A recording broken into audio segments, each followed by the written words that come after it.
Timur tahun 2025. Kerangka penelitian.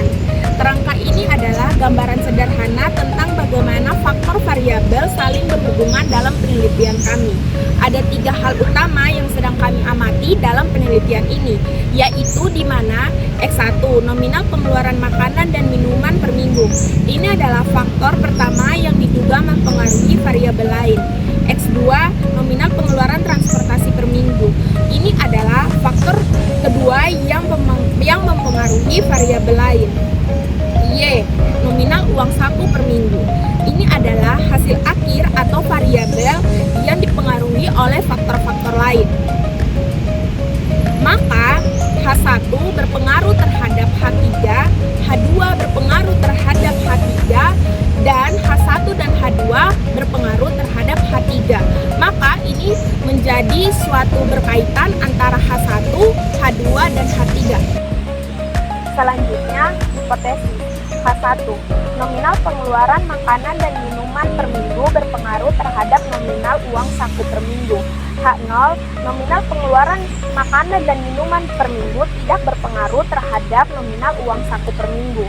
H2, nominal pengeluaran transportasi per minggu tidak berpengaruh terhadap nominal uang saku per minggu. H0, nominal pengeluaran transportasi per minggu tidak berpengaruh terhadap nominal uang saku per minggu.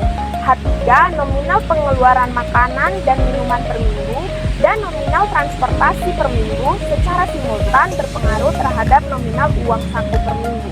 H0, nominal pengeluaran makanan dan minuman per minggu dan nominal pengeluaran transportasi per minggu secara simultan tidak berpengaruh terhadap nominal uang saku per minggu. Selanjutnya, metode penelitian, yaitu seluruh mahasiswa FEB UPN Veteran Jawa Timur tahun 2025. Sampelnya adalah 50 mahasiswa FEB UPN Veteran Jawa Timur. Teknik pengumpulan data adalah data primer. Kenapa? Karena data primer itu metode memperoleh data secara langsung dari proses wawancara secara langsung kepada narasumber dengan pertanyaan yang telah disediakan sesuai dengan judul penelitian seperti kuesioner. Setelah itu akan dilanjutkan oleh teman saya di uji hipotesis.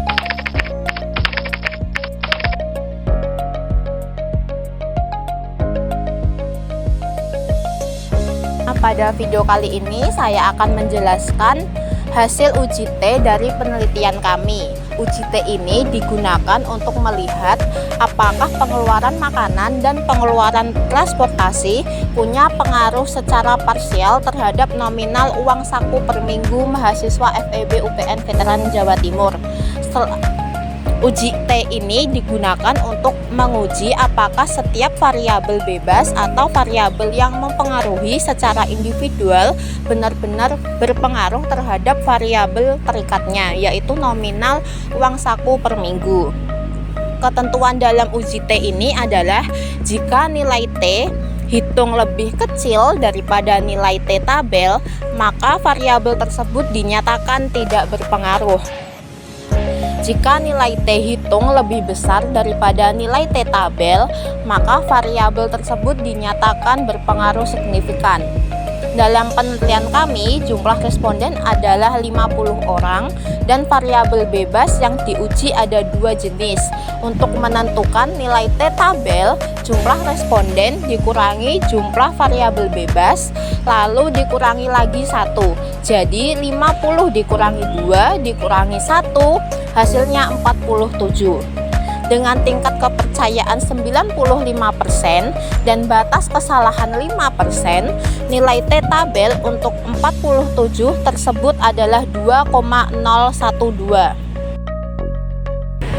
Hasil uji T pengeluaran makanan dan minuman per minggu dari hasil pengolahan data pengeluaran makanan dan minuman per minggu memiliki nilai T hitung sebesar 3,283 dan nilai signifikasi atau nilai probabilitas sebesar 0,002.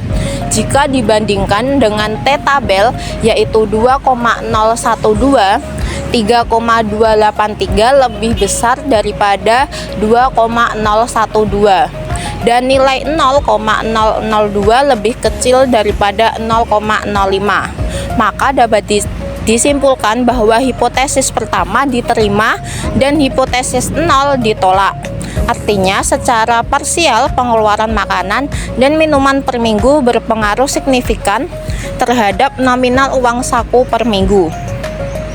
Dengan kata lain, semakin besar pengeluaran makan seseorang dalam 1 minggu, maka semakin besar pula uang saku yang dibutuhkan. Yang kedua, pengeluaran transportasi per minggu. Selanjutnya, pengeluaran transportasi per minggu memiliki T hitung sebesar 2,165 dan nilai signifikasi sebesar 0,035 saat dibandingkan dengan T tabel 2,012. 2,165 ini lebih besar dari 0,12 dan 0,035 lebih kecil dari 0,05. Maka dapat disimpulkan bahwa hipotesis kedua diterima dan hipotesis 0 ditolak. Artinya, pengeluaran transportasi per minggu juga dipengaruhi signifikan terhadap nominal uang saku per minggunya. Dengan kata lain, semakin tinggi biaya transportasi seseorang, semakin tinggi pula kebutuhan uang sakunya.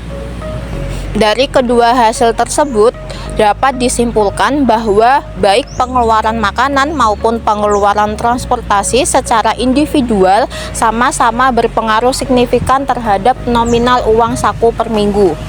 Kedua variabel ini berkontribusi dalam menentukan besar kecilnya kebutuhan uang saku responden. Itu adalah penjelasan untuk uji T atau uji parsial. Untuk uji-uji berikutnya akan dijelaskan oleh teman-teman saya.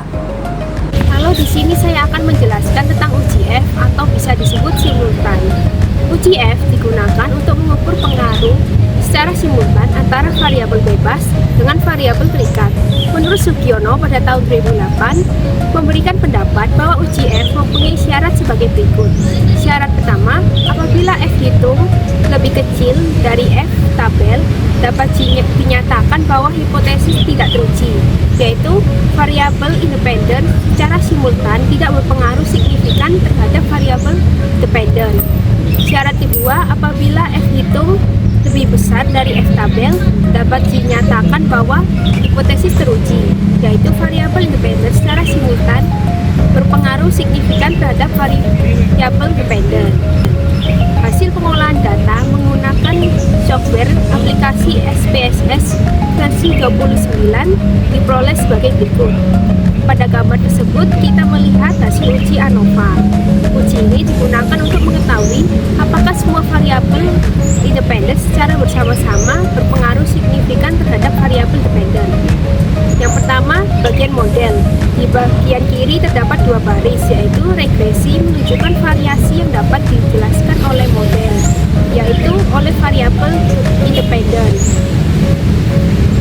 Yang kedua, residual menunjukkan variasi yang tidak bisa dijelaskan oleh model atau bisa disebut kesalahan. Kemudian total merupakan keseluruhan variasi data. Kemudian jumlah kuadrat. Pada regresi artinya sebesar ini variasi data dapat dijelaskan oleh variabel independen. Kemudian pada residual ini adalah variasi yang tidak dijelaskan oleh model. Kemudian total ini merupakan variasi keseluruhan data. Selanjutnya ada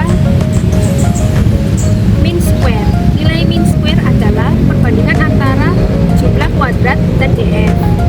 Angka ini digunakan untuk menghitung nilai F. Nilai F tabel diperoleh melalui pembacaan tabel F dengan ketentuan yang sudah ada, yaitu DF sama dengan 50, yang bisa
makanan, minuman, dan transportasi seseorang, hal tersebut secara langsung berkaitan dengan besarnya uang saku yang dikeluarkan setiap minggu.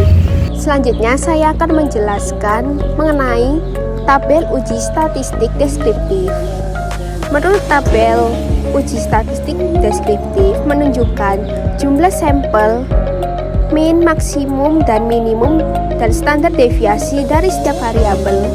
Dengan responden sebanyak 50 orang, rata-rata uang saku per minggu sebesar 245.000 dengan standar deviasi 148.547,388. Kemudian rata-rata pengeluaran makanan dan minuman didapatkan sebesar 117.000 dengan standar deviasi 76.671,842. Dan rata-rata pengeluaran transportasi didapatkan 91.000 dengan standar deviasi 92.411,016. Uang saku memiliki nilai rata-rata tertinggi dan standar deviasi sebesar 148.547,388. Hal ini menunjukkan bahwa data nominal uang saku memiliki tingkat perbedaan yang paling tinggi antar responden. Dengan kata lain, perbedaan jumlah uang saku yang diterima atau dimiliki setiap responden jauh lebih bervariasi dibandingkan dengan pengeluaran makanan atau transportasi mereka. Demikian penjelasan dari saya, terima kasih. Halo semuanya, pada video ini saya akan menjelaskan hasil uji regresi linear berganda yang digunakan untuk menganalisis pengaruh beberapa variabel independen terhadap suatu variabel dependen.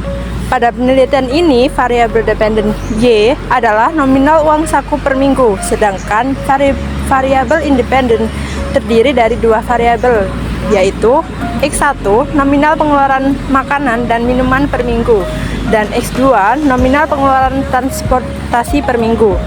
Berdasarkan output regresi yang diperoleh, terbentuk persamaan regresi linear berganda sebagai berikut. Y sama dengan 111.900,893 ditambah 0,798 X1 ditambah 0,437 X2 ditambah E. Persamaan ini menunjukkan hubungan antara uang saku per minggu dengan pengeluaran makanan, minuman, serta pengeluaran transportasi. Selanjutnya, kita akan menafsirkan masing-masing koefisien yang dalam persamaan tersebut.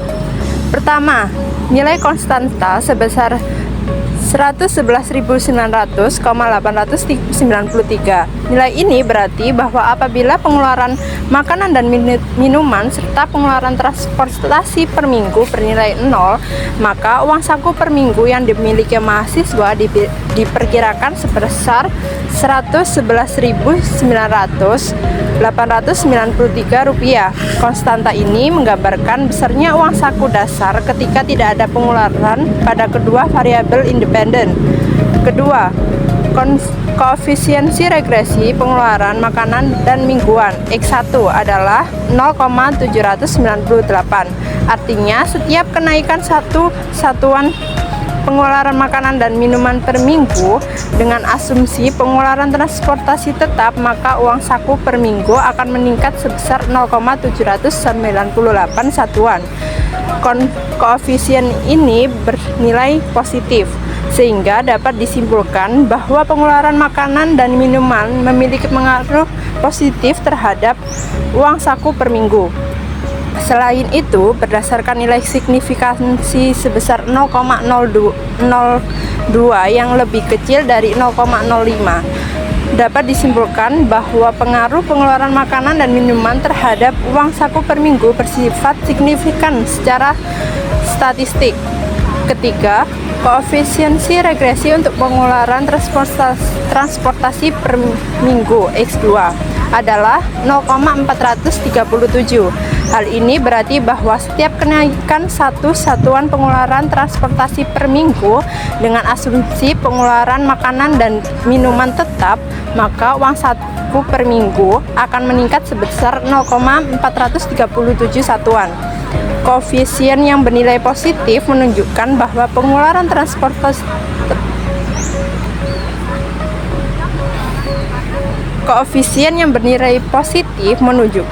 pengeluaran transportasi juga memiliki pengaruh positif terhadap uang saku per minggu. Nilai signifikasi variabel ini adalah 0,035 yang juga lebih kecil dari 0,05. Dengan demikian, dapat disimpulkan bahwa pengeluaran transportasi per minggu berpengaruh signifikan terhadap uang saku per minggu. Berdasarkan hasil analisis tersebut, dapat disimpulkan bahwa pengeluaran makanan dan minuman serta pengeluaran transportasi per minggu sama-sama berpengaruh positif dan signifikan terhadap nominal uang saku per minggu. Variabel yang memiliki pengaruh paling besar adalah pengeluaran makanan dan minuman karena memiliki nilai koefisien dan nilai beta standar yang lebih tinggi. Demikian penjelasan mengenai hasil uji regresi linear berganda. Selanjutnya, kesimpulan akan disampaikan oleh teman saya. Berdasarkan hasil penelitian yang telah kami lakukan, maka dapat ditarik kesimpulan sebagai berikut. Yang pertama, nominal pengeluaran makanan dan minuman per minggu berpengaruh signifikan positif terhadap nominal uang saku per minggu. Jadi artinya semakin besar pengeluaran mahasiswa untuk kebutuhan makanan dan minuman setiap minggunya, maka semakin besar pula uang saku yang dibutuhkan. Hal ini menunjukkan bahwa kebutuhan konsumsi harian menjadi faktor utama dalam penentuan besarnya uang saku. Yang kedua, nominal pengeluaran transportasi per minggu berpengaruh signifikan positif terhadap nominal uang saku per minggu. Hal ini berarti biaya transportasi seperti biaya ongkos kendaraan atau biaya perjalanan turut mempengaruhi besarnya uang saku mingguan. Semakin tinggi biaya transportasi yang dikeluarkan, maka uang saku yang diperlukan juga akan meningkat.